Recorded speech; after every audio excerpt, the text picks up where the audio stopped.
अस्सलामुअलैकुम। Lecture 15 start हो गया जी हमारा कैफ 3 का। ईद से पहले ये आखिरी लेक्चर है। इंशाल्लाह ईद के बाद जुमातुल मुबारक, अगले जुमातुल मुबारक पे मुलाकात होगी। ठीक है जी। और उस दिन हम एफ ही कर रहे होंगे, लेकिन एफ की मेराज पे पहुँचेंगे और हफ्ते को वो फिर हम ख़त्म कर चुके होंगे इंशाल्लाह। फिर Monday, Tuesday, may be Wednesday भी as per plan ABC costing इसी का हिस्सा है। और जिस वक्त भी वो आगे पीछे होना है थोड़ा सा, साथ ही मार्जिनल एब्जॉर्प्शन स्टार्ट हो जाएगा। ये इकट्ठे ही चलते हैं, ये एक पैकेज की तरह से ही चलते हैं। एफ की समझ होगी तो मार्जिनल एब्जॉर्प्शन की समझ आएगी। ठीक है जी। अच्छा, हम ये सवाल कर रहे थे जी, जायका लिमिटेड, जायका चखा था हमने इसका। इसमें ना एंड पे रिक्वायरमेंट रह गई थी कि रिक्वायरमेंट थी calculate cost of each carton. मैंने कहा था घर पे कैलकुलेट करिएगा। किस किस ने की कैलकुलेट?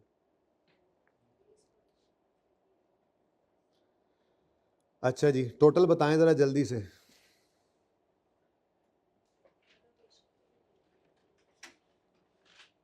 जी, एलोकेशन तो हो गई। अच्छा, एलोकेशन भी रहती है। चलो अभी जल्दी से एलोकेशन करो। स्टेप डाउन था। सबसे पहले किसको करना है जी? स्टोरेज को। स्टोरेज का है जी 47,850। वंडो इनू जल्दी करो। 4785 14300 19 14355 19 140। उसके बाद ठीक है जी। उसके बाद अब यहाँ पे कितना इकट्ठा हो गया? ये 4887 को यहाँ से निकालो और इसको बांटो 20 50 30 में। 9774 3 5 665। ऐसे ही हुआ 661। पूरा हो गया। अब टोटल करो जी। सिलेक्शन का टोटल 93389 228897 12। बाकी सारे की करना है, नहीं करके लाए? किस किस ने किया इसको पूरा? 2 बच्चों ने। हैं दूसरे को, बड़ी मेहरबानी। इन्हें पूरा नहीं सी करना जी। क्या था बेटा? 125। अब आप चेक करते रहना ज़रा कम से कम। ठीक है, 2 बच्चों का तो है कम से कम। नहीं आ रहा सही आंसर, फिर आंसर सही कर लो अपना जी। नहीं ये सही है, मुझे लग रहा है। अच्छा, बेस क्या लेनी है जी हमने? बेस लेनी है जी। कहीं पे कुछ गिवन नहीं था तो बस ये आर्स गिवन थे पर बॉटल। ठीक है, तो ये पर बॉटल आर्स हैं और हमने टोटल कितनी बॉटल्स बनाई तो प्रोडक्शन आर्स। अच्छा हाँ, टोटल आर्स हैं 1533। 1533 बल्कि यहीं से निकालेंगे, ये तो बाद में यूज़ करना है। ठीक है, तो 1533 प्रोडक्शन आर्स 1533। तो ये 1,000 में चल रहा है ना डेटा? नहीं, अच्छा ठीक है, तो 1533। फिर आगे बढ़ो। नेक्स्ट कितना है जी? 3577 1815। तो 3577 और 1815 जी। OAR 60.92 पर आर। पता नहीं कौन सा आर है, बस पर आर लिख दें। नेक्स्ट, पर आर है ना बेटा, यूनिट निकाले ही नहीं हमने। वो तो हमने प्रोडक्शन आर्स ले लिए हैं ना, सिर्फ आर्स लिए हैं। आगे जो यूनिट्स बनेंगे फिर वो देख लेते हैं। ठीक है, अभी एक यूनिट पर कितने आर्स लगने हैं वो उसने ये बताया हुआ है। तो हम फिलहाल पर आर ये चीज़ निकाल लेते हैं, तो फिर एक यूनिट की बाद में निकालेंगे। ठीक है ना? अच्छा जी, पर आर। उसके बाद 94.7 आगे बस 74 पर आर। और इधर अच्छा ये 63.99 है पर आर। और आगे 69.26 पर आर। ठीक है जी। तो ये हमारे पास क्या आ गया जी? OAR, डिपार्टमेंटल OAR आ गए। डिपार्टमेंट वाइज OAR हमने अब निकाल लिए। ठीक है जी। ये जो से भी आर्स हैं, जो आर्स लगेंगे बस वही है, पर आर है।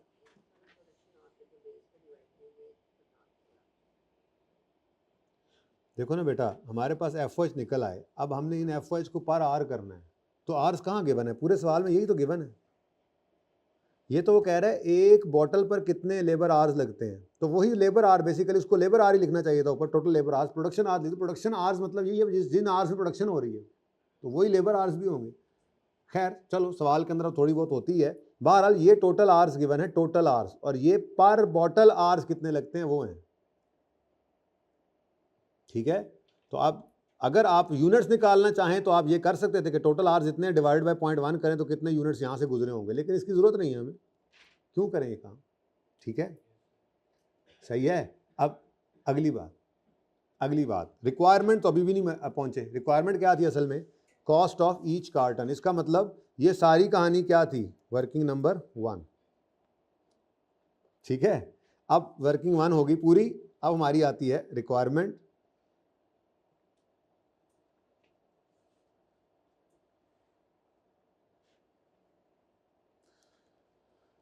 हाँ यहीं पे यार कर दें फिर, ताकि बाद में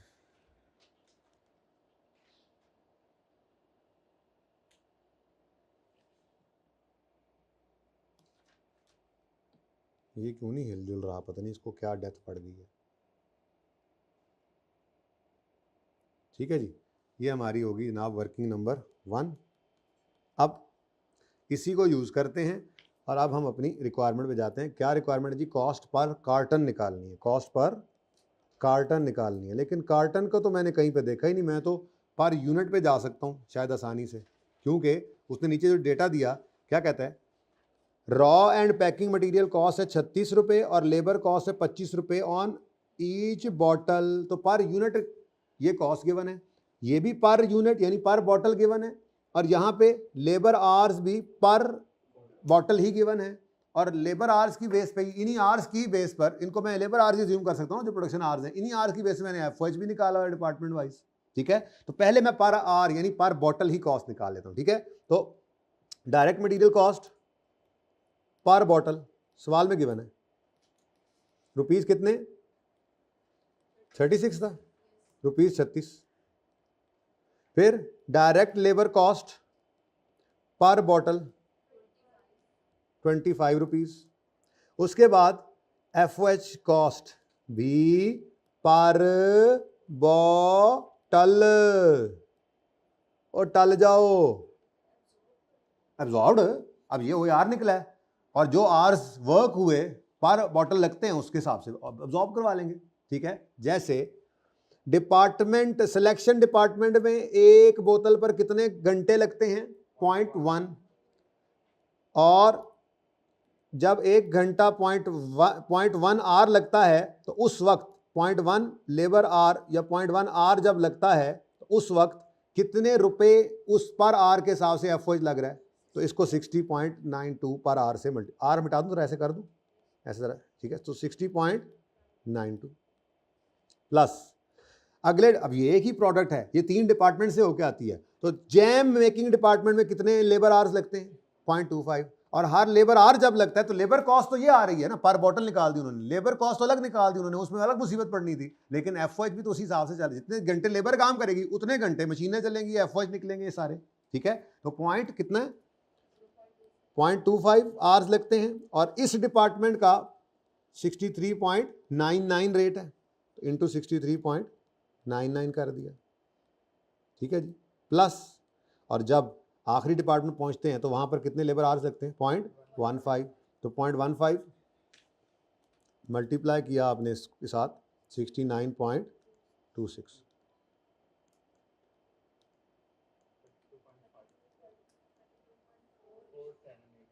$32.5, चलो 48 कर देता हूँ, अब इससे ज़्यादा नहीं, वो 48 काफ़ी है ना यार, 475 बोल रहे हो ना आप, हाँ तो बस 478 को 48 कर दिया ना, सही है। अच्छा, अब ये क्या आ गया हमारे पास जी, ये हमारे पास क्या आ गया, कॉस्ट पर बॉटल। क्या है जी, कॉस्ट पर बॉटल, टोटल बताओ कितनी है, ये मेरे पास टोटल कॉस्ट पर बॉटल आ गई। ठीक है जी, 93.48, और अब मुझे चाहिए, असल में तो उसने मुझसे क्या कहा था, कॉस्ट पर कार्टन निकालो, तो कॉस्ट पर, तो ये इसलिए मैंने कहा था तस्वीर लेकर आऊँगा क्योंकि ये एंड वाला काम ज़रूरी काम था। बहरहाल अब एक यूनिट पर कितनी कॉस्ट लगती है? 93.48। और एक कार्टन में कितने यूनिट्स यानी कितनी बॉटल्स होती हैं? 12। तो इसको मल्टीप्लाइड बाय 12 बॉटल्स कर दोगे तो आपके पास टोटल कॉस्ट कितनी आ गई जी? 111122 कर दो ना, अब यहाँ राउंड कर दो, यहाँ राउंड कर दो, ठीक है। Okay done. तो cost per carton, cost per bottle दोनों ही निकल आए। कॉस्ट पर बॉटल निकाल के हमने कॉस्ट पर कार्टन निकाला। Okay done. लो जी,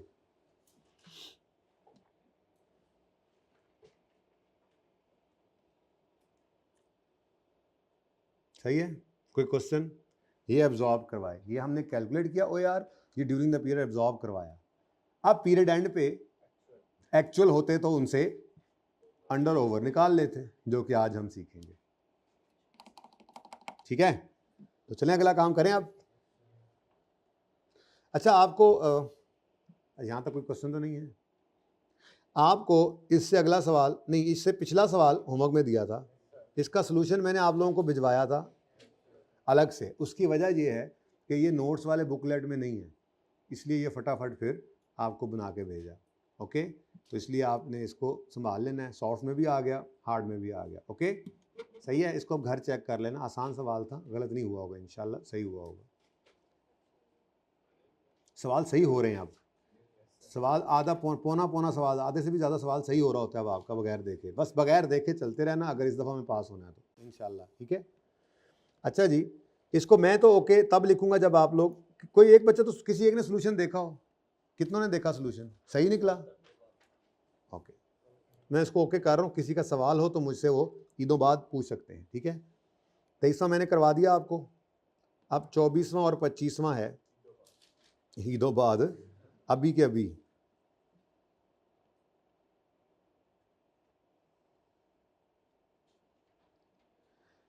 अच्छा, अब ये सवाल तो मैं अभी करवाने लगा हूँ, ठीक है। ये तो है आपका क्लास वर्क। टाइम मिल गया तो ये भी करना है क्लास में, लेकिन पूरा मुझे लगता है शायद ये ना हो पाए। हो भी सकता है, नहीं भी हो सकता, पर ज़्यादा चांसेस है हो सकता है।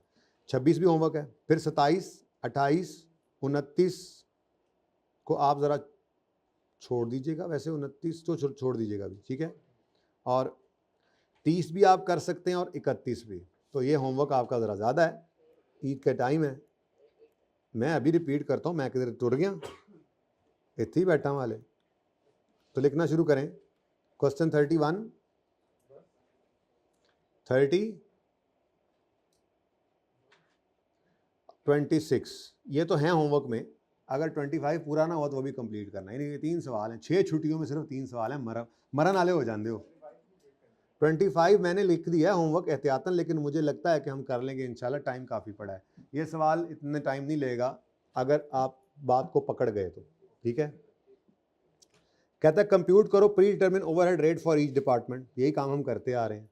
फिर कहता है work out total cost and unit cost of फलां जॉब। ये काम भी हमने अभी यहाँ पर भी सीखा है, ये जायका वाले सवाल में, और बेसिक्स में आपको सिखाया था, याद होगा, जब FOH की बेसिक्स चल रही थी, ठीक है। उसके बाद जो नई चीज़ है ना जी, वो ये है। तो ये बस आपको आज नया काम सिखाना है, तो इसी के ऊपर 10 मिनट लग जाएं शायद, वरना तो ऊपर वाला काम तो आप ऐसे ऐसे ऐसे करेंगे इंशाल्लाह। सवाल पढ़ते हैं। Highway engineering uses budgeted overhead rate for applying overhead to production orders, ठीक है जी, on a direct labour cost basis. यानी ये सिंगल OAR यूज कर रहे हैं, ऐसे ही है? नहीं, on direct labour cost basis for department A and on machine hour basis. यानी ये डिपार्टमेंटल भी चल रहे हैं। चलो अच्छी बात है, हमसे भी डिपार्टमेंटल ही मांगा उसने, ठीक है। बस सिंगल नहीं मांगेगा क्योंकि वो उस तरफ चल नहीं रहा, वरना कभी कभी जब पहले सिंगल पे चल रहे हो तो वो यूं कह देता है डिपार्टमेंटल निकालो और सिंगल भी निकालो। ऐसे सवाल हमने किए थे। ओके, अच्छा। The company made following forecast for August 2006। अब ये फोरकास्ट हैं यानी बजट्स हैं। बजटेड फैक्ट्री ओवरहेड्स हैं, फैक्ट्री ओवरहेड सारी दे दी उसने, ठीक है। ये टोटली उसने कर दी है ज़िंदगी सुकून में। बजटेड डायरेक्ट लेबर कॉस्ट आ रही है, ये FOH तो नहीं होती। हाँ, टोटल कॉस्ट निकालनी है। अब ये तो पूरी फैक्ट्री की है, कंपनी ने की है, पता नहीं अब इसका कहीं यूज़ आता है या नहीं आता। A और B की आ रही है। बजटेड मशीन आवर्स आ रहे हैं, ठीक है। During the month 50 units were produced in job number CNG 011। अच्छा, the job cost sheet, job cost sheet मतलब इस जॉब की कॉस्ट शीट है ये, यानी कि इस शीट के अंदर इस जॉब पे जो मटेरियल लगा होगा, इस जॉब पे जो लेबर लगी होगी, इस जॉब की डिटेल्स होंगी, ठीक है। Depicts the following, material issued, material cost आ गई, लेबर कॉस्ट आ गई और मशीन आवर्स बताए उसने। अब यहां से तो हम यूज करके ये चीजें यूज करके तो शायद हम निकाल रहे होंगे ना OAR डिपार्टमेंट वाइज, लेकिन जब जॉब नंबर CNG 011 पे आएगा तो पर यूनिट नहीं, जैसे यहाँ पे 12 यूनिट्स की निकाली थी ना यानी कि पर कार्टन, ऐसे यहाँ पर 50 यूनिट्स की हम टोटल कॉस्ट निकालेंगे। उसमें मटेरियल की कॉस्ट गिवन, लेबर की कॉस्ट गिवन, ओवरहेड हमें उस तरह से निकालना पड़ेगा, ठीक है। अच्छा सवाल है। उसके बाद ये क्या आ गया, oh actual data for the month ये है, ठीक है। लेकिन ये सारे का सारा किसका चल रहा है जी, ये जहन में रखना। बाकी डेटा उसने पूरी बिजनेस का नहीं दिया, उसने ये जॉब नंबर CNG 011 का ही दे दिया, ठीक है। या शायद नहीं नहीं नहीं नहीं नहीं इसका नहीं है, actual data for the month were as followed, ठीक है। ये एक्चुअल डाटा, ये असल में इसको अलग अलग होना चाहिए था। देखें ज़रा सवाल को जाके, असल में अब है इतना पुराना सवाल है ना, असल में ये इतना पुराना सवाल है कि अब क्या बताऊं मैं आपको, ये पता नहीं अब उस वक्त जी उस वक्त पत्थरों पे लिखते होंगे, चमड़े के सफ़े होते होंगे, है ना, कोयले के साथ लिखते होंगे, है ना, ये समझ रहे होगे आप लोग, पत्तों पे लिखते, पत्ते खाते थे आप लोग। ऑटम, मुझे लगता है मैंने कहीं और से उठाया था ऑटम। ये पढ़ा नहीं मिल रहा, देखा ना, ये सवाल ही नहीं मिल रहा मुझे, नहीं है, चलो खैर पेपर ही नहीं हुआ था। चलो खैर, बहरहाल ये एक्चुअल डेटा है फॉर द मंथ। ये ऊपर उन्होंने कहा था जॉब कॉस्ट शीट में ये मटेरियल, लेबर और आवर्स हैं, और ये actual data for the month है। वैसे भी आप अंदाज़ा लगा सकते हैं देखने से कि डिपार्टमेंट ए के बजटेड FY थे 216 और एक्चुअल FY 240 सिर्फ जॉब नंबर CNG 011 कितनी हो सकती, जबकि टोटल मशीन आवर्स डिपार्टमेंट में 500 लगे हैं और इस जॉब पर सिर्फ 60 लगे हैं। तो यहाँ से भी ज़रा थोड़ा सा लग सकता है। मैं देखूंगा सवाल कहीं पे वो पेपर निकाल के ना, मुझे लगता है यहाँ पे ये अलग, ये टेबल अलग होना चाहिए, असूली तौर पे अलग। बहरहाल डेटा उसने हेडिंग देकर अलग किया हुआ है, ओके। अच्छा, तो एक्चुअल डेटा भी गिवन है, इस एक्चुअल डेटा को हम यूज़ करेंगे इंशाल्लाह फॉर द पर्पज़ ऑफ, ये एक्चुअल डेटा है तो ये हम अंडर ओवर के लिए यूज़ करेंगे, ओके, वेरिएंस के लिए यूज़ करेंगे, और ये एक्चुअल है टोटल, ठीक है। और ये सारा डेटा जो है ये आपका किसका है जी, ये CNG 011 का, ओके डन। चलो सवाल तो ख़त्म भी हो गया मेरे ख्याल में, शुरू होने से पहले ही ख़त्म हो गया। सबसे पहले क्या कर लेते हैं जी, OAR निकाल लेते हैं। मेरे ख्याल में तो जॉब वो डिपार्टमेंटल ओवरहेड की एब्जॉर्प्शन जो FY की डिस्ट्रीब्यूशन शीट बनाने की ज़रूरत ही नहीं है, कि है कि कोई नहीं है, बजटेड FY जिसने निकाल कर दिए हुए हैं, एलोकेट करके, कोई सर्विस डिपार्टमेंट है तो वो भी कर के उसने सारा कुछ दिया हुआ है। फिर भी अब आप लोग तो आप लोग हैं ना, आप लोगों की खातिर मैं ये ज़रूर कर दूंगा कि मैं ऊपर डिपार्टमेंट की हेडिंग दे लेता हूँ, अगर आप कहते हैं तो। वैसे मेरे ख्याल में ज़रूरत नहीं है, बट फिर भी क्वेश्चन नंबर बताएं ज़रा मुझे आगे। क्वेश्चन नंबर 1, नाम क्या है इसका, हाईवे काफ़ी है, आज सब लोग हाईवे पे चढ़े होंगे, आउट स्टेशन वाले, हाईवे मोटरवे हैं जी, बट टाइम टाइम निकल जाना, ठीक है, क्लास पढ़ के, तो टाइम वापस आ जाना ईदों बाद, ओके। तो ए रिक्वायरमेंट जो है ना जी, उसमें डिपार्टमेंटल OAR निकालना है, ठीक है। तो वो जो आपका डेटा होता था FY की डिस्ट्रीब्यूशन शीट लटरम पटरम करते कराते यहाँ पे आप पहुँचते थे, क्या क्या डिपार्टमेंट का नाम है, डिपार्टमेंट A और डिपार्टमेंट B, ठीक है जी। अब डिपार्टमेंट A के भी टोटल FY उसने बता दी है और B के भी, वो सब कुछ करने के बाद टोटल FY कॉस्ट बजटेड है, budgeted total budgeted FY cost, इसलिए तो OAR निकलेगा, बजटेड भी लिख देता हूँ, टोटल बजटेड FY कॉस्ट। और ये सब काम करने के बाद हम निकाला करते थे आखिर में आकर, यानी पहले प्राइमरी एलोकेशन हुई होगी, A और B को बांटा होगा, कुछ सर्विस डिपार्टमेंट होगा तो उसको भी बांटा होगा, फिर सर्विस डिपार्टमेंट से भी प्रोडक्शन डिपार्टमेंट को बांटा होगा और फिर ये वाला नतीजा निकल चुका होगा। तो ये 2 डिपार्टमेंट्स की कॉस्ट है, ठीक है, सही है। इसलिए कहा छोटा सा सवाल है, उम्मीद है मैं इंशाल्लाह अगला करवा लूँगा ताकि मैं अंडर ओवर वाले 2 सवाल करवा लूँ। सही घुमाते हैं अगर आप पक्के पैरों पे ना हुए। जो बुनियाद स्टार्ट में डाली थी कि बजट्स को यूज़ करके OAR निकलता है, फिर बजट्स को फेंक देते हैं, फिर OAR को पकड़ के एब्जॉर्ब करवाते हैं ड्यूरिंग द पीरियड। फिर जब पीरियड का एंड आता है तो 2 चीज़ें फिर आती हैं सामने, एक एब्जॉर्ब्ड दूसरा एक्चुअल। बजट शीट कहीं नहीं आता, ठीक है ना, एक एब्जॉर्ब्ड दूसरा एक्चुअल, वहाँ पे वेरिएंस निकलता है, ठीक है। तो ये अब जिसके पक्के पैर नहीं होंगे वो मारा जाएगा, ठीक है। यहाँ भी ABC में तो शायद नहीं, वो तो आसान है, लेकिन उसके बाद मार्जिनल एब्जॉर्प्शन के टॉपिक में भी, और मार्जिनल एब्जॉर्प्शन का टॉपिक खुद तो 15-16 नंबर के सवाल आ ही जाते हैं। पिछली अटैम्प्ट के अंदर 16 नंबर का सवाल आया उसका। और जब नहीं आता हर टॉपिक में अक्सर उसकी मिक्सिंग तो होती है। स्टैंडर्ड कॉस्टिंग में तो वो मिक्स हुआ है, प्रोसेस कॉस्टिंग में उसके कॉन्सेप्ट चल रहे होते हैं, यहाँ पर अलग से तो ये है ही। यानी पूरी कॉस्ट के अंदर ये मार्जिनल कॉस्टिंग और एब्जॉर्प्शन कॉस्टिंग का पता होगा तो डिसीजन मेकिंग में मार्जिनल कॉस्टिंग यूज होती है। अब पता होगा एब्जॉर्प्शन मार्जिनल क्या है तो बहुत इंपॉर्टेंट टॉपिक है, बेस है, बेस। जैसे IAS 16 था ना FAR 1 के अंदर, बिल्कुल ये ऐसे ही है टॉपिक, एब्जॉर्प्शन मार्जिनल कॉस्टिंग तक के, जो सारे आगे लेकर आपको बेसिक्स, फिर FOH, फिर मार्जिनल एब्जॉर्प्शन, ये चल पड़ते हैं तो अगले भी फिर चलते रहते हैं साथ साथ, ठीक है ना। अब देखो जो घर बैठे हैं पता नहीं वो क्या कर रहे होंगे, अल्लाह करे वो पढ़ के आ जाए 15 लेक्चर्स, ठीक है। बताएं जी, 2 लाख कितना था? 2,16,000 है और 2,25,000। वैसे तो मुझे क्या करना चाहिए था, यहाँ में लिखता OAR डिपार्टमेंट A का और B का, लेकिन मैंने फिर आपका फॉर्मेट नहीं छेड़ा। इसको डिवाइड किया करते थे हम बेस से, ठीक है जी। और बेस उसने बताई थी डिपार्टमेंट A को वो करते हैं डायरेक्ट लेबर पर, डायरेक्ट लेबर कॉस्ट और मशीन आवर्स, ठीक है। अब इसीलिए शायद मुझे टोटल ये budget direct labour cost given है, ठीक है। तो इसको हमने डिवाइड कर देना है 192,000 से, 100 डिवाइडेड बाय 192,000। तो ये हमारे पास जो आंसर आएगा OAR का वो आएगा परसेंटेज में, या पॉइंट में निकाल दो,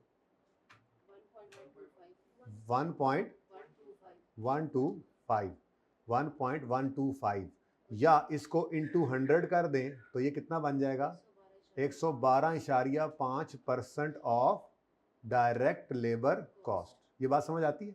ये 100 से यहाँ पे मल्टीप्लाई नहीं कर सकता था, ये फॉर्मूला तरतीब जरा इस तरह से चल रही थी, ठीक है। ये समझ आया कि OAR निकला है हमारा 1.125, इसको 100 से मल्टीप्लाई किया तो फिर मेरे पास ये आ गया 112.5। डन हो गया, ये समझ आता है।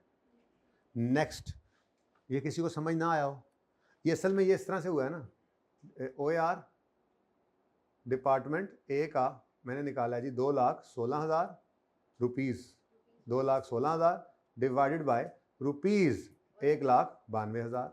फिर जब मैंने कहा था इस तरह से कॉस्ट के साथ आपको लिंक करें तो ये जो आंसर आता है, ये बेसिकली आंसर क्या आया था, ये 1.125 आया था। लेकिन इसको आप जब 100 से मल्टीप्लाई करते हैं तो फिर यही क्या हो जाता है, कन्वर्ट हो जाता है परसेंटेजेस में। तो ये बेसिकली इस तरह से निकला करता था। अगर किसी को समझ नहीं आ रहा वहाँ से तो परसेंटेज में आ जाए आंसर, वरना ये भी ठीक था। ये लो 1.125 जी। हाँ, तो इसीलिए मैंने लिखा था, ठीक है। बहरहाल ये समझ आ गया किस तरह से चल रहा था। मैं समझ रहा हूँ कि इसको फिर ऐसे करता ही नहीं ताकि आपको ये मसला ही ना आए। बहरहाल समझ आ गया कहाँ पे पहुंचे हुए थे हम, सही है, यही कर लेते। तो डिपार्टमेंट और मैंने छेड़ो, डिपार्टमेंट A का OAR, हाँ तो नोट किया तो बेटा कोई बात नहीं, वो भी सही है, बिल्कुल सही है, नाम मिटाना उसको। OAR डिपार्टमेंट A का जी, फरमाइए, rupees 2,16,000 divide by rupees 1,92,000 into 100 is equal to 112.5% of direct labour cost. OAR department B का, डिपार्टमेंट B के बजटेड FOH ढूंढो 2,25,000, और बेस उसने क्या कही है जी, डायरेक्ट मशीन आवर्स करने हैं, तो मशीन आवर्स हैं ये 10,000। लग भी रहा था यहाँ मशीन इंटेंसिव लग रहा था, यहाँ लेबर इंटेंसिव लग रहा था, इसीलिए शायद उन्होंने ये बेस लगवाई होगी। बहरहाल इसकी मशीन आर्स है 2,25,000 डिवाइडेड बाय, अब ये 10,000 क्या है, अब रुपीस नहीं है बल्कि 10,000 मशीन आवर्स हैं, ठीक है। तो जब इसका आंसर लेंगे तो रुपीस पर मशीन आवर आ गया। अब ये एलोकेट करेंगे तो जितनी डायरेक्ट लेबर कॉस्ट होगी उसका 112% इस डिपार्टमेंट की एफओएच कॉस्ट होगी और इसकी मशीन आवर्स की बेस। मसला क्या, कोई मसला, ठीक है। चले, ये हमारी रिक्वायरमेंट ए हो गई। बी रिक्वायरमेंट क्या है,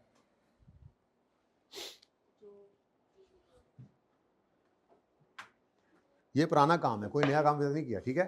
तो पुराना काम ही है, इसके अंदर जॉब, अच्छा अब ये कर लें, ए और बी ना दो डिपार्टमेंट हैं तो आसानी हो जाएगी। जॉब तो यहाँ पे टोटल यानी डिपार्टमेंट ए साथ डिपार्टमेंट बी, ये प्लस करके ना ऐसे इक्वल टू आगे एक तीसरा कॉलम डाल देंगे जॉब का, ठीक है। जॉब CNG, ठीक है ना, वो रुपीज़ के अंदर क्या होगा CNG 11 का टोटल आ जाएगा, ठीक है। ऐसे कर लेते हैं, या ब्रैकेट में भी करो तो ये दोनों ऐसे ही मैं लेकर चलूँगा। खैर प्रोडक्ट की कॉस्ट निकालनी है तो सबसे पहले डायरेक्ट मटेरियल और डायरेक्ट लेबर की कॉस्ट ले लेते हैं, ठीक है। तो total cost and unit cost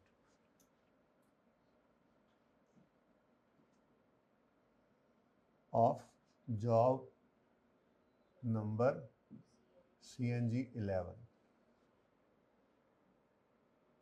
ठीक है जी। अब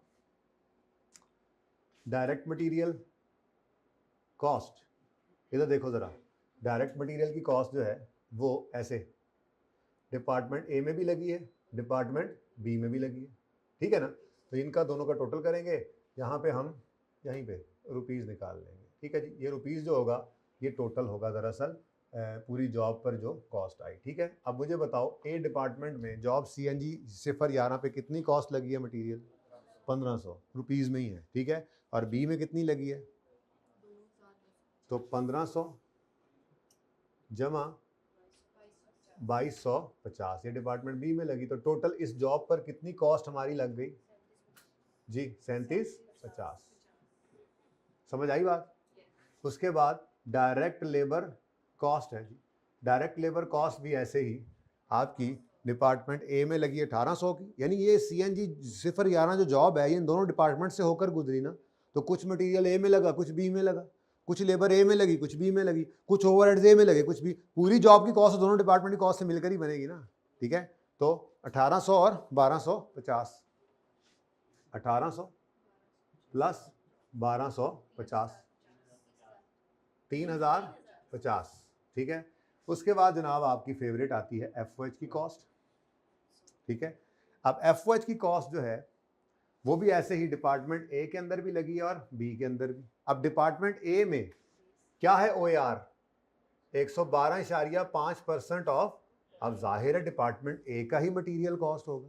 अब डिपार्टमेंट ए का labour cost, sorry labour cost, अब डिपार्टमेंट ए की लेबर कॉस्ट क्या है 1800, तो ये देखो रुपीज 1800 इंटू 112.5%, ठीक है जी। जरा इसको थोड़ा इधर ले आए ना जी। बी का क्या आया था, यहाँ पे क्या था जरा जल्दी से बताओ दोबारा, 2250, ठीक है जी। यहाँ पे क्या था जी, ज़रा दूर से नज़र आया ना, ज़रा इजी हो जाता है ज़रा, वैसे पर्चे में कोई ज़रूरत नहीं। अच्छा ये हो गया आपका OAR, ये OAR आपने मतलब यूज़ किया और एब्जॉर्व करवाए डिपार्टमेंट ए के FOH CNG 011 जॉब में, ठीक है। डिपार्टमेंट बी के FOH एब्जॉर्व करवाने का तरीका क्या है, जितने मशीन आवर्स इस पर लगे हैं उनको मल्टीप्लाई कर, इसी डिपार्टमेंट के अंदर जो मशीन आवर लगे हैं उसको 22.5 से मल्टीप्लाई कर दें। तो जॉब नंबर डिपार्टमेंट बी में जॉब CNG 11 पर कितने आवर्स लगे हैं 150 मशीन आवर्स, तो 150 मशीन आवर्स इनटू रुपीज 22.5 जी। आंसर बताइए 54,700 है, 5400 305037, दूर से ज़रा नजर आए, दूर से लोग देखने आए इसको सवाल को, दूर से लोग बैठकर देख रहे हो इस सवाल को आज। आज ही ले रहे हो लेक्चर के भाई, ईद पे तो मसरूफ़ हो जाएंगे, 15 लेक्चर तो पूरे करें, ईद के बाद तो दूसरे दिन तक याशी करके तीसरे दिन से रिवीजन शुरू करनी होगी हमने, तो आज लेक्चर्स पूरे कर रहे होंगे, बच्चे लगे हुए हैं। ठीक है जी, वो जी रिवीजन के अंदर बता देता हूँ कितने करने हैं। ठीक है, जो नहीं किए होंगे उनमें से वो छोड़ देना, बस मुझे याद करा देना एंड पे। ठीक है, मैंने सिर्फ आपको रिवीजन प्लान लास्ट सेशन वाला ओपन करके देना है, बल्कि भेज ही दूंगा ग्रुप्स में। ठीक है, अब उसमें से आपने सिर्फ ये देखना है कि रिवीजन प्लान के अंदर जो सवाल आपने अभी नहीं किए, जैसे अभी हमारे एंड वाले रहते हैं, उनको माफ़ कर देना, और जो कर लिए हैं और जो होमवर्क में है वो तो ट्राई करनी है वैसे भी। ठीक है, ओके चल जी। टोटल कितनी कॉस्ट आ गई जी? 122। ये आपके पास क्या आ गई? टोटल कॉस्ट ऑफ CNG 011 011 ही है ना? ठीक है, अब उसने ये नहीं कहा कि सिर्फ टोटल कॉस्ट निकालो, उसने कहा है कॉस्ट पर यूनिट भी निकालनी है। अब CNG 011 में यूनिट्स कितने बने थे? कहीं लिखा हुआ है? कहीं तो लिखा था, मैंने पढ़ा था ये, during the month 50 units were produced. तो अगर आपको पर यूनिट कॉस्ट चाहिए ऑफ CNG 011, तो आप 122 नहीं 12200 को डिवाइड कर दें 50 से, आंसर इज, तो इस 12200 को यहाँ पे क्लोज कर देना, ये एक रिक्वायरमेंट आपकी पूरी होगी। ठीक है, अब इसी को यूज़ कर लेना आपने आगे, तो वो यूज़ होकर क्या है answer? Rupees exact per unit. ये आपकी रिक्वायरमेंट भी होगी। कोई मसला है तो बताएं।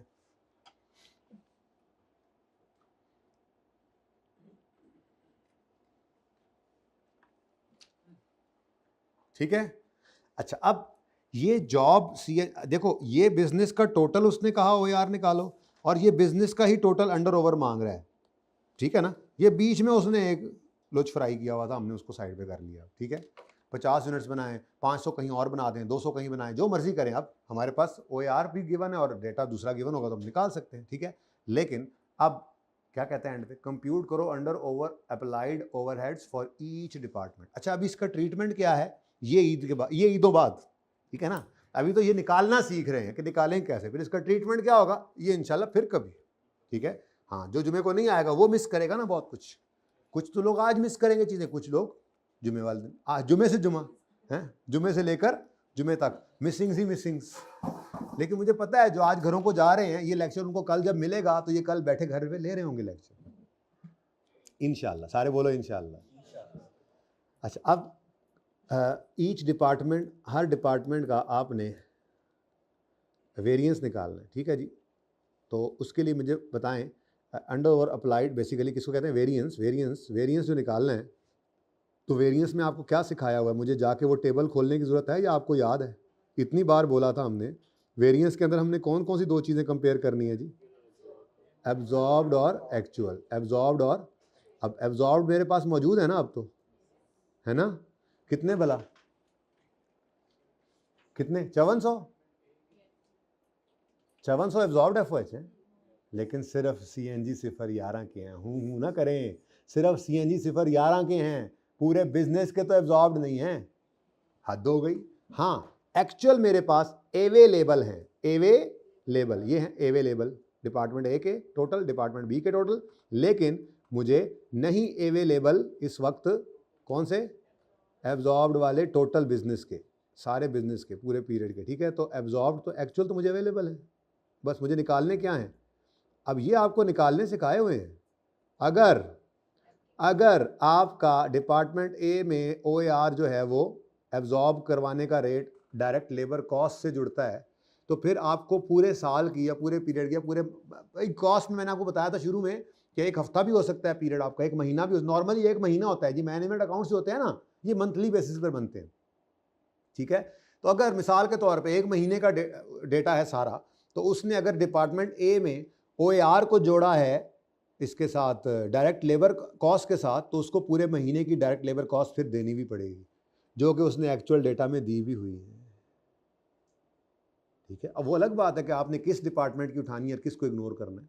ठीक है, और अगली बात, डिपार्टमेंट B में OAR मशीन आर्स की बेस पे है, तो फिर ये मशीन आर्स तो सिर्फ देखो ना यहाँ पे आपने क्या किया, यहाँ पे क्या किया आपने, ये देखो 1800 डिपार्टमेंट ए में मटेरियल डायरेक्ट लेबर की कॉस्ट उठाई थी क्योंकि उसकी बेस थी डायरेक्ट लेबर कॉस्ट की परसेंटेज, और डिपार्टमेंट बी में आपने मशीन आर्स उठाए थे क्योंकि यहाँ पर बेस क्या थी, बिल्कुल ऐसे ही यहाँ पर होना है 22,200 डायरेक्ट लेबर कॉस्ट, ये OAR के लिए निकलेगी, ऐसे ही है क्योंकि ये क्या है एक्चुअल लेबर कॉस्ट, इसकी बेस पर एब्जॉर्ब हुए होंगे, यानी कि पूरे पीरियड में अगर इतने लेबर कॉस्ट एक्चुअल हुई है तो इसी के साथ साथ हमने एब्जॉर्ब करवाया होगा FOH कितना, इसका 112% इस डिपार्टमेंट में, ठीक है। ऐसे ही अगर पूरे पीरियड में 9000 मशीनी घंटे इस डिपार्टमेंट में लगे हैं तो हमने एब्जॉर्ब करवाएंगे FOH पूरे पीरियड के अंदर इस डिपार्टमेंट में 9000 इंटू वो जितना भी है 2 whatever 0.5 समथिंग, ठीक है, बात समझ आई। तो यहां से हमारे पास निकल आएंगे, यानी हम इन को यूज करते हुए एब्जॉर्ब्ड FOH निकालेंगे, इस डेटा को यूज करके क्या निकालेंगे, जो हमने ये ए के अंदर OAR निकाले हैं, इन OAR को पकड़ेंगे, इनमें डिपार्टमेंट ए वाला OAR इधर से निकलेगा और एब्जॉर्ब करवा देगा, एब्जॉर्ब FOH निकाल देगा, और डिपार्टमेंट बी वाला इधर जाके मल्टीप्लाई होके यहाँ से एब्जॉर्ब्ड FOH निकलवा देगा, और हमारे पास एक्चुअल तो ऑलरेडी गिवन है, तो एब्जॉर्ब्ड और एक्चुअल को हम क्या कर देंगे, कंपेयर कर लेंगे और देख लेंगे, ठीक है। तो ये इतना ही आसान है, इसमें कुछ मुश्किल नहीं है। तो अंडर ओवर एब्जॉर्ब रिक्वायरमेंट क्या है जी हमारी, सी, इसमें क्या निकाल कर देना है जी, अंडर ओवर एब्जॉर्ब या अप्लाइड एक ही बात है, हाँ जी, अंडर ओवर अप्लाइड FOH, ठीक है जी। फॉर ईच डिपार्टमेंट क्या दिया, तो ठीक है, हम पागल हैं बार बार लिखेंगे, हम यूँ लिखेंगे डिपार्टमेंट ए डिपार्टमेंट बी, ठीक है, अपना वक्त बचाएंगे जी। तो ये टेबलर फॉर्म इसलिए हेल्प करती है कि बार बार आपको अंग्रेजी नहीं लिखनी पड़ती, ठीक है। अब हाँ जी, कौन कौन सी दो चीज़ें कंपेयर करनी है अंडर ओवर निकालने के लिए, कौन कौन सी दो चीज़ें कंपेयर करनी है, एब्जॉर्ब्ड और एक्चुअल, एब्जॉर्ब्ड और एक्चुअल, एक्चुअल सवाल में गिवन है, नॉर्मली गिवन ही होंगे, ठीक है। एक्चुअल का आपको क्या पता, निकालने तो आपने क्या होते हैं एब्जॉर्ब्ड, तो एब्जॉर्ब्ड FOH आप निकाल लेंगे, हाँ जी। अब आप निकालेंगे, ठीक है, आप निकालेंगे डिपार्टमेंट ए के पहले, जल्दी से बताएं, आप निकालिए पहले,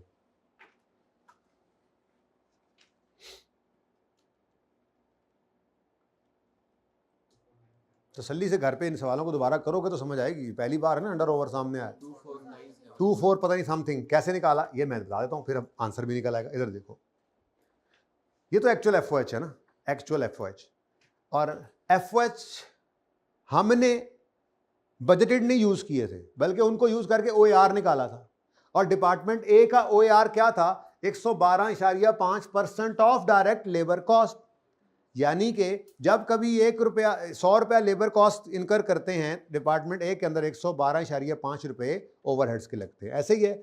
अब ये बेस निकाल के बजट्स को फेंक दिया, और एक्चुअल में हम जब जब लेबर कॉस्ट इनकर करते रहे होंगे उसका 112.5% FOH भी एब्जॉर्ब कराते रहे होंगे। पीरियड एंड पे जाके एक्चुअल डेटा में क्या बता रहा है कि direct labour cost department A के अंदर कितनी टोटल इनकर हुई, 222,000, तो इसका मतलब इसका 112.5% लेंगे, तो इतने हमने FOH भी ड्यूरिंग द पीरियड एब्जॉर्ब करवाए। एक्चुअल को तो हमें पता ही नहीं था पीरियड से एंड से पहले, ठीक है ना। तो एब्जॉर्ब्ड FOH कैसे आए जी, ₹222,000 इंटू 112, ये आपके टेबल के अंदर दरमियानी जगह है,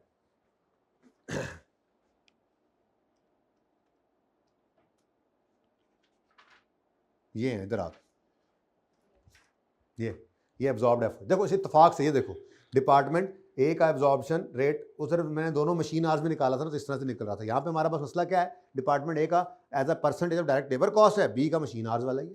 तो ये देखो OAR निकाला स्टार्ट में, और फिर उसको यूज करके during the period absorbed FOH निकाल रहे हैं, तो मटेरियल कॉस्ट लेबर कॉस्ट के साथ एब्जॉर्ब्ड FOH, तो ये असल में लड़ाई इसकी है, अंडर ओवर तो इसका ही है। तो ये वाला पोर्शन निकाल रहे हैं हम, इधर खड़े हैं, बेसिकली इधर नहीं खड़े तो इधर हैं, पर इधर कंपेयर किसको करना है, एब्जॉर्ब्ड और एक्चुअल को। ये उसने दे दिया, एब्जॉर्ब कैसे निकालने, ये एब्जॉर्ब्ड ड्यूरिंग द पीरियड कराते रहते, ये कर रहे होते हैं हम यहाँ पे, ठीक है।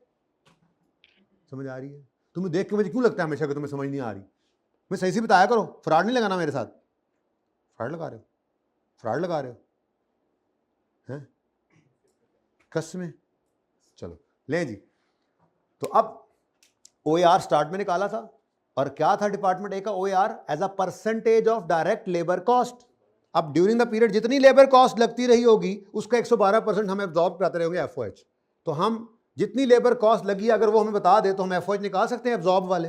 उसने कहा 222 हमने कहा ठीक है, इसका 112.5% हमने एफओएच एब्जॉर्ब करवाए थे, वो निकल आए। और एक्चुअल सवाल बताएगा कितने, ठीक है, एक्चुअल सवाल ने कितने बताए, 2,40,000। अच्छा, इसका क्या आंसर आया, सॉरी 249, ये आ गया जी। ये तो है एब्जॉर्ब, डिपार्टमेंट बी की जगह छोड़ दें। एक्चुअल एफओएच ये सवाल में गिवन, ये हमने कैलकुलेट किए, ये सवाल में गिवन, ये सवाल में गिवन है, ओके गिवन है। तो बताइए जी क्या गिवन है सवाल के अंदर एक्चुअल एफओएच डिपार्टमेंट ए का, 2,40,000, ठीक है। अब बिल्कुल मैनुअली सोचना है, कोई रट्टा नहीं लगाना, बिल्कुल मैनुअली सोचें सुकून के साथ। मुझे बताएं अगर आपके एक्चुअल इस डिपार्टमेंट के खर्चे जो थे एफओएच कितना है, कितना था, 2 लाख, आपका अगर एक्चुअल खर्चा हुआ है 2,40,000 और आपने ड्यूरिंग द पीरियड प्रोडक्शन की कॉस्ट में एब्जॉर्ब करवा दिया है 2,49,000, तो आपने ज्यादा एब्जॉर्ब करवाया या कम, ज्यादा। इसका मतलब ये क्या है, ओवर एब्जॉर्ब। क्या है ये, ओवर एब्जॉर्ब।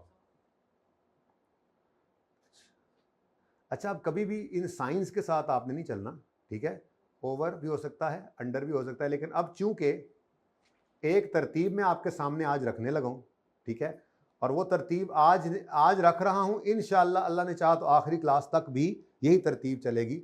और वो तरतीब क्या है कि आपने जब भी कभी ये एक्चुअल और एब्जॉर्ब को लेना हो, जैसे मार्जिनल एब्जॉर्प्शन में चलेंगे तो एक है एब्जॉर्प्शन कॉस्टिंग, एक है मार्जिनल कॉस्टिंग।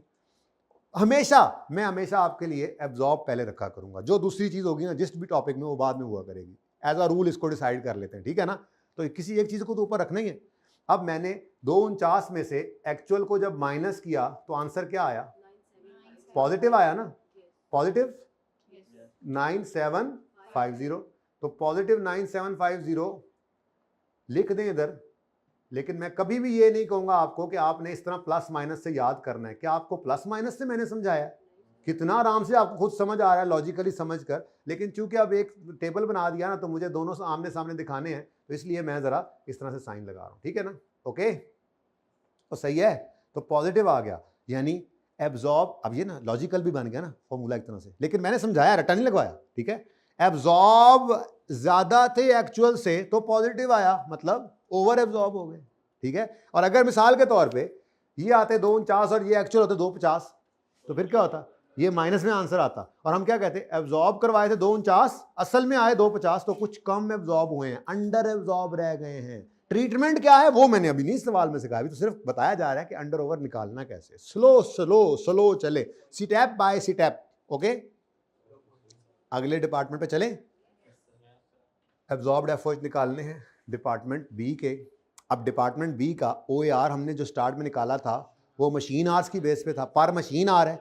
अब मुझे वो दौराने साल, जो दौराने पीरियड, महीना भी हो सकता है साल भी, वो इस पीरियड में जितने मशीन आवर्स हमारे लगे हैं वो बता दे तो मैं टोटल एब्जॉर्ब एफओएच निकाल सकता हूँ।